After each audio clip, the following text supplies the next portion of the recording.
আসিয়া, একটি নাম, একটি ইতিহাস। সেই ইতিহাসে বাংলাদেশের সবাইকে দোষী সাব্যস্ত করে চলে গেলেন না ফেরার দেশে। দীর্ঘদিন ঢাকার অভিজ্ঞ ডাক্তারদের নিবিড় পরিচর্যায় থেকে অবশেষে ১৩ মার্চ দুপুরে ঢাকা সম্মিলিত সামরিক হাসপাতালে মারা যায় মাগুরার সেই শিশুটি। মানুষরূপী কিছু পাষণ্ডের অমানবিক নির্যাতনের ফলে মারা যায় আসিয়া। এদিকে পাশবিক কর্মকাণ্ডের প্রতিবাদে সরব দেশের সব শ্রেণী পেশার মানুষ, সেই সাথে প্রতিক্রিয়া জানাচ্ছে নেটিজেনরা।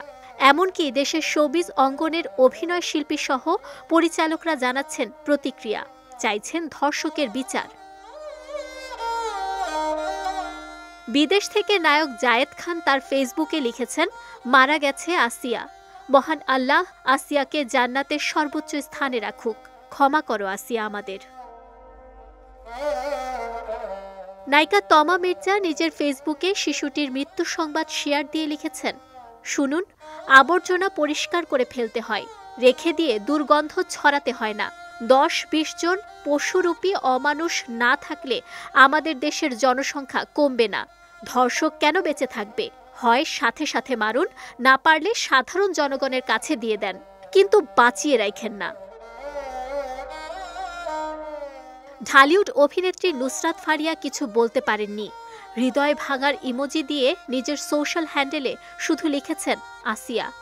এদিকে অভিনেত্রী শাহনাজ খুশি লিখেছেন, এ শহরে আর কোনো কন্যার জন্ম না হোক, মাতৃহীন, ভগ্নীহীন, কন্যাহীন মরুভূমি হোক এদেশ, কুলাঙ্গারের আবাদ হোক। অভিনেতা ফারহান আহমেদ জোভান লিখেছেন, আমাদের মাফ করে দিও আসিয়া, আমরা তোমাকে বাঁচাতে পারলাম না। অন্যদিকে অভিনেতা ইরফান সাজ্জাদ সৃষ্টিকর্তার কাছে বিচার দিয়ে লিখেছেন, আল্লাহ আপনি বিচার কইরেন। আসিয়াকে নিয়ে নিজের ফেসবুকে সঙ্গীত শিল্পী ও অভিনেত্রী পারসা মাহজাবিন পূর্ণি লিখেছেন, মরে গিয়ে বেঁচে গেল। নির্মাতা চয়নিকা চৌধুরী লিখেছেন, মরে গিয়ে আসিয়া বেঁচে গেল, আর বুঝিয়ে দিয়ে গেল অনেক কিছুই। আসিয়া, তীব্র কষ্ট পেয়েছ মা, এবার ঘুমাও, লজ্জিত, ক্ষমার অযোগ্য আমরা।